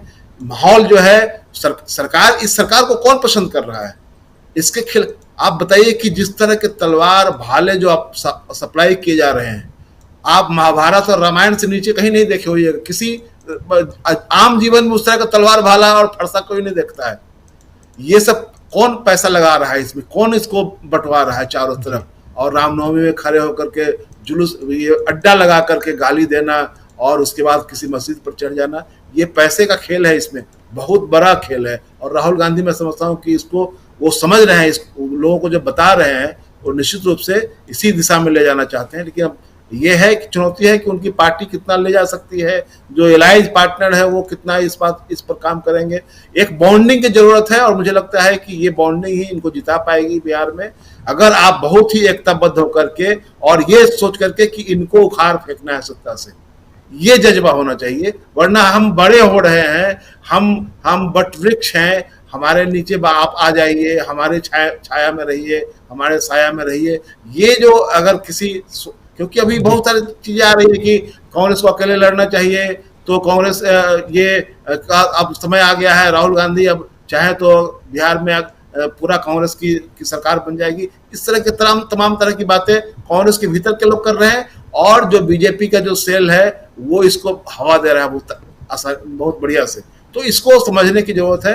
ये मुझे लगता है कि आज की चुनौती, ये सबसे बड़ी चुनौती यही है। जी बिल्कुल बिल्कुल, चुनौतियां, कांग्रेस की चुनौतियां, राहुल गांधी की स्ट्रेटजी और उसको डिरेल करने की कोशिश, ये सारी बातें, और उसमें भी बिहार में चूंकि चुनाव है तो बिहार की बात खूब होगी दोस्तों। और उसमें भी वक्फ बिल के बाद क्या बिहार बदल गया है, वक्फ बिल के बाद क्या नीतीश बाबू की स्ट्रेटजी भी बदलेगी, नीतीश बाबू कहाँ फंसे हुए हैं, ये सारी बातें हम चर्चा के दौरान करते रहे हैं, आज भी कर रहे हैं। आना चाहता हूँ सुनील शुक्ला जी आपके पास, और आपसे भी समझो एक क्लोजिंग कमेंट के रूप में क्या बिहार की सियासत, जिस पर हमारे दो साथी प्रेम कुमार जी और हेमंत कुमार जी दोनों बहुत पैनी निगाह रखते हैं और बहुत गहराई से अपनी बात रख रहे थे, लेकिन इन सब के बीच अब वक्फ संशोधन कानून जो बन गया, वक्फ कानून जो नया कानून बना है, उस कानून के बाद सियासत बदलते हुए देख रहे हैं आप। और उसमें भी जो एनडीए के सहयोगी दल हैं, नीतीश बाबू उसमें सबसे प्रमुखता के साथ नज़र आते हैं, उनकी सियासत में भी आने वाले समय में आप बदलाव देखेंगे, या जैसे चल रहा है इसी गति से वो आगे बढ़ेंगे? और इसी गति से आगे बढ़ते हैं तो परिणति क्या होगी, रिजल्ट क्या होगा, और बदलते हैं तो क्या होगा रिजल्ट? नीतीश कुमार की राजनीति तो बदल चुकी है। वह अब सामाजिक आंदोलन के और सामाजिक सशक्तिकरण के नेता नहीं रह गए। वो सांप्रदायिक ताकतों के साथ उनकी गोद में बैठे हुए नेता है। बिहार की राजनीति साफ साफ है, एक तरफ सांप्रदायिक ताकतें हैं और एक तरफ गैर सांप्रदायिक ताकतें हैं। गैर सांप्रदायिक ताकतों का एकीकरण, गैर सांप्रदायिक ताकतों का एजेंडा, यह साफ होना चाहिए। नीतीश कुमार से उम्मीद मत किया, और नीतीश कुमार को समर्थन देने वाले भी जो लोग रहे हैं उनको भी निराशा हाथ लगी है वक्फ कानून के साथ उनके खड़े होने पर। अब स्थिति केवल यह है कि जो गैर सांप्रदायिक ताकतें हैं उन ताकतों को एकजुट रखने की बिहार की राजनीति पहले से बदली हुई थी, अब और बदल गई है। भारतीय जनता पार्टी केवल जिस अभियान में अब तक सफल नहीं हो पाई थी बिहार में, उस अभियान को किसी भी तरह से सफल करना चाहती है, वह है उसका ध्रुवीकरण। बिहार में चूंकि ध्रुवीकरण स्थितियां कभी बन नहीं पाई, और यही वजह है कि भारतीय जनता पार्टी नीतीश कुमार को, मांझी जी को, इन तमाम लोगों को अपने साथ जोड़ने का प्रयास करती है। लेकिन जिस बात के लिए माना जाता था कि नीतीश कुमार कम से कम सांप्रदायिक ताकतों के साथ रह करके भी सांप्रदायिकता की राजनीति नहीं करेंगे, वो विफल रहे, वो पूरी तरह के साथ चले गए। अब तो केवल दो ही ध्रुव है वहां, या तो वो ताकतें हैं जो सांप्रदायिकता का खिलाफत कर रही हैं, जो सामाजिक रूप से पिछड़े लोगों के साथ है, दलितों के साथ है, उन लोगों के साथ है जिनके साथ हमेशा से उनके हितों के साथ खिलवाड़ होता रहा है, और एक तरफ ये ताकतें हैं जो जिसको मनोवादी ताकतें कर लीजिए या श्रवण ताकतें कर लीजिए। तो बिहार में तो अब कोई मैंने गुंजाइश बची ही नहीं बची है। और ये बात बिल्कुल सही, जब भारतीय जनता पार्टी जैसी बड़ी ताकत बिहार में अकेले अपने दम पर, जबकि उसके पास अपना एक संगठन है, अपने साथ एक समर्थक वर्ग है, ध्रुवीकरण के आधार पर उन्होंने अपने समर्थकों को तैयार भी किया है, वह अपने बल पर सरकार बनाने की स्थिति में नहीं है, तो कांग्रेस कैसे हो सकती है? जब कांग्रेस ही नहीं, किसी भी उस दल को जो भारतीय जनता पार्टी के खिलाफ है, आरजेडी भी अगर चाहेगी अपने बल पर सरकार बना लेगी, वो संभव नहीं है। आरजेडी को भी अपने जनाधार को बढ़ाने के लिए, अपने जन समर्थन के आधार को बढ़ाने के लिए उन सभी ताकतों को एक साथ लाने की आवश्यकता है जो भारतीय जनता पार्टी की राजनीति से असहमत है और लोगों के बीच में उसकी खिलाफत कर रहे हैं। तो चाहे कांग्रेस हो चाहे बीजेपी हो, इन दोनों के पास, किसी के पास इतनी ताकत नहीं है। हम लोग बार बार ये बात कहते हैं कि कांग्रेस का संगठन, बिल्कुल कांग्रेस के संगठन से कोई कैसे इनकार कर सकता है? किसी भी राजनीतिक दल के संगठन के साथ के पास अगर संगठन नहीं है तो लड़ाई लड़ कैसे सकती है? लेकिन जितनी चर्चाएं हम आप कांग्रेस की करते हैं, भारतीय जनता पार्टी की चर्चा नहीं करते, क्योंकि उनके पास एक मजबूत नेतृत्व है। किसी को पता है क्या कि कर्नाटक में विपक्ष का नेता कब चुना गया, भारतीय जनता पार्टी ने कब चुना? कभी चर्चा में बात आई कि तेलंगाना में विपक्ष का नेता भारतीय जनता पार्टी ने अपना नेता कब चुना? इसलिए कि सफल व्यक्ति की जो विफलताएं हैं या सफल व्यक्ति की जो नाकामियां, उसकी कोई बात ही नहीं करने वाला है कांग्रेस के। लेकिन ये जरूर है कि कांग्रेस भारतीय जनता पार्टी के साथ अपनी तुलना नहीं कर सकती। कांग्रेस उन राज्यों में अपने आप को शून्य से उसको शिखर तक जाना है, और शून्य से शिखर तक जाने वाले की तैयारियां और ज्यादा होती है, उसका संकल्प और बड़ा होता है, उसके प्रयास और मजबूत होते हैं।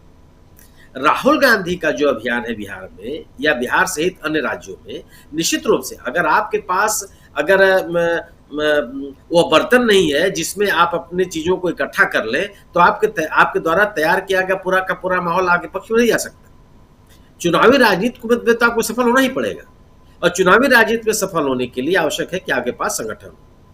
लेकिन कांग्रेस की यह सक्रियता, राहुल गांधी की यह सक्रियता महागठबंधन के दरार के रूप में प्रस्तुत की जाएगी, तो बीजेपी का नैरेटिव है। राहुल गांधी की सक्रियता से ये ठीक है कि राहुल गांधी की सक्रियता से कांग्रेस अपने मुद्दे सरकार बना लेगी, संभव नहीं है। लेकिन वह महागठबंधन की बड़ी ताकत बनेगी, उन लोगों को एकजुट करने का में सफल होगी जिनको भारतीय जनता पार्टी टारगेट करती रही। उन लोगों को तो संदेश देने की आवश्यकता है कि हम या यह पूरा का पूरा गठबंधन भारतीय जनता पार्टी की राजनीति से असहमत है। ये बिल्कुल ये भी सही है कि जो हेमंत जी ने कहा कि कांग्रेस की जिम्मेदारी बनती है कि अगर वह कह रही है कि हम भारतीय जनता पार्टी के स्लीपर सेल इस कांग्रेस में है, तो उनकी पहचान कौन करेगा? कोई बाहर से व्यक्ति थोड़े आएगा। उनकी पहचान तो करनी पड़ेगी, उनको पार्टी से बाहर भी करना पड़ेगा, और इन कार्यों में विलंब आपको नुकसान पहुंचाएगा। राहुल गांधी का सड़क पे उतरना किस बात का संकेत है? राहुल गांधी जितनी बातें कर रहे हैं उसके लिए प्रेस रिलीज जारी कर देंगे, वो उसके लिए वो ट्विटर पर एक बयान जारी कर देंगे, एक वीडियो संदेश जारी कर देंगे, लेकिन उसके वो राजनीतिक लाभ नहीं हो सकते हैं जो राहुल गांधी के सड़क उतरने का लाभ है, या उस किसी भी नेता को सड़क पर उतरने का लाभ मिलता है जो सत्ता से लड़ रहा हो। तो अगर आप अपनी लड़ाई को किसी अंजाम तक ले जाना चाहते हैं तो जो सांगठनिक आवश्यकता है उनके ऊपर भी आपको ध्यान देना पड़ेगा। उन लोगों की पहचान आपको करनी पड़ेगी जो आपके यहाँ स्लीपर सेल है, और उनको बाहर का रास्ता दिखाना पड़ेगा। और यह प्रक्रिया निश्चित रूप से बिहार एक ऐसी मजबूत स्थिति में, मैं मानता हूं कि बिहार में गैर भाजपा जो ताकतें हैं वो मजबूत है। उन ताकतों के पास अपना एक संगठन भी है। इस सांगठनिक ताकत में बिखराव की कोशिश भारतीय जनता पार्टी के द्वारा की जा रही है। उसको नैरेटिव बनाने की कोशिश की जा रही है कि इन जो गैर सांप्रदायिक ताकतें हैं उनमें बिखराव है, वो आपस में एकजुट नहीं है, जबकि वस्तुतः ये स्थिति नहीं है। और लेकिन इस बात को आरजेडी को भी समझना होगा। आरजेडी अगर पप्पू यादव को स्वीकार नहीं करेगी, आरजेडी अगर वो कन्हैया कुमार को स्वीकार नहीं करेगी, आरजेडी अगर कांग्रेस को नेताओं को नहीं स्वीकार करेगी जिसको कांग्रेस लागे ला रही है, आरजेडी अगर वामपंथी नेताओं को स्वीकार नहीं करेगी, तो फिर आप महागठबंधन को मजबूत नहीं कर रहे हैं, आप बीजेपी को या एनडीए को रास्ता दे रहे हैं। एक राजनीतिक माहौल बनाने का दायित्व निश्चित रूप से कांग्रेस के ऊपर है। कांग्रेस और कांग्रेस के नेता राहुल गांधी के पास वो राजनीतिक ताकत है जिससे लोगों को यह वो विश्वास दिला सके कि भारतीय जनता पार्टी का विकल्प बना जा सकता है, भारतीय जनता पार्टी को चुनौती दी जा सकती है, भारतीय जनता पार्टी को सत्ता से बाहर किया जा सकता है। वो राजनीतिक ताकतें एकजुट हैं जो एनडीए सरकार की सांप्रदायिक राजनीति के खिलाफ। भारतीय जनता पार्टी तो टारगेट करेगी, उन सभी लोगों को टारगेट करेगी जो उसको कमजोर करने का प्रयास करते हैं जी। आज ये सही है कि आज पेट्रोल और डीजल की कीमतें जो बढ़ी, केवल ट्वीट कर देने से बात थोड़ी बनती है। भारतीय जनता पार्टी इस स्तर तक लाने के लिए सड़कों पर लगातार सक्रिय रही है, और जिस किसी व्यक्ति ने सत्ता को बाहर किया वो सड़क पर रहा है, किसी भी राज्य में। लालू यादव को बिहार में सफलता इसे थोड़ी मिल गई, लालू यादव ने कितना संघर्ष किया। तो लोगों के मुद्दे पर अगर आप लोगों के बीच में नहीं है तो आप जन विश्वास हासिल नहीं कर सकते। निश्चित रूप से राहुल गांधी को आप उससे अलग कर लें कि राहुल गांधी कम से कम लोगों के मुद्दों के साथ लोगों के बीच में हैं, अपनी बात कर रहे हैं। तो भारतीय जनता पार्टी को चुनौती देने, भारतीय जनता पार्टी को सत्ता से बाहर करने, भारतीय जनता पार्टी के खिलाफ एक राजनीतिक संघर्ष के लिए किसी अकेले राजनीतिक दल के पास ताकत नहीं है। उसके लिए गठबंधन की आवश्यकता है, लेकिन उस गठबंधन में शामिल सभी दलों के पास राजनीतिक पूंजी होनी चाहिए। उस राजनीतिक पूंजी के अभाव में अगर आप किसी गठबंधन में शामिल भी होते हैं तो मुझे नहीं लगता कि आप एक गंभीर चुनौती दे पाएंगे या उस गठबंधन की ताकत हो पाएगी। राहुल गांधी के द्वारा यह किया गया प्रयास महागठबंधन को चुनौती देने की कोशिश नहीं है, बल्कि महागठबंधन की ताकत को बढ़ाने देने और उसको एक परिणाम तक पहुंचाने की कोशिश है। जी बिल्कुल सही आप कह रहे हैं, एक परिणाम तक। राहुल गांधी अच्छी बात है कि पटना में थे और चूंकि चुनाव है, लेकिन उससे पहले जो तैयारियां उधर कांग्रेस पार्टी की कैसी तैयारियां चल रही हैं इस पर निगाहें हम सबकी भी टिकी हुई हैं। कल 8 तारीख है, 8 और 9 2 दिन कांग्रेस का महाधिवेशन है उधर गुजरात में, और वहां से हम लाइव कवरेज आप तक पहुंचाते रहेंगे कि क्या कुछ चल रहा है वहां, क्या कुछ फैसले लिए जा रहे हैं। लेकिन इधर वक्फ बिल को लेकर भी बहुत सारी बातें, और दूसरी तरफ टैरिफ वार जो है उसके कारण देश भर में और दुनिया भर में जो हाहाकार मचा हुआ है इस वक्त, जब अमेरिका का बाज़ार खुला है, क्योंकि आप जानते हैं कि 12 घंटा पीछे है अमेरिका, वहाँ का बाज़ार खुला है तो 5% बाज़ार गिर गया है, तो हाहाकार मचा हुआ है। अमेरिका में डोनाल्ड ट्रंप के खिलाफ चारों तरफ आंदोलन हो रहे हैं, हमारे देश में शायद उस ढंग के आंदोलन नहीं होते हैं जैसा आंदोलन अमेरिका में, जबकि पॉपुलेशन हमारे यहाँ से काफ़ी कम है अमेरिका का। वहाँ जिस ढंग से मुखर होकर लोग बोलते हैं, लोग सड़कों पे आते हैं, तो बहुत कुछ है अमेरिका में, बहुत कुछ इंडिया में, और इन सब के बीच सियासत देश की। बहुत बहुत शुक्रिया आप सबका, प्रेम कुमार जी आपका, डॉक्टर राकेश पाठक जी आपका, हेमंत कुमार जी आपका शुक्रिया, और सुनील शुक्ला जी आपका शुक्रिया, बहुत शुक्रिया इस चर्चा में बने रहने के लिए। और आप तमाम साथियों, आप सबका भी शुक्रिया। राव साहब चौहान साहब हैं, शुभरात्रि लिख रहे हैं, रविंद्र कुमार जी हैं, और ऐसे ही ज्योति जी हमारे साथ हैं, जसल दलजीत साहब हैं, संबिल आलम साहब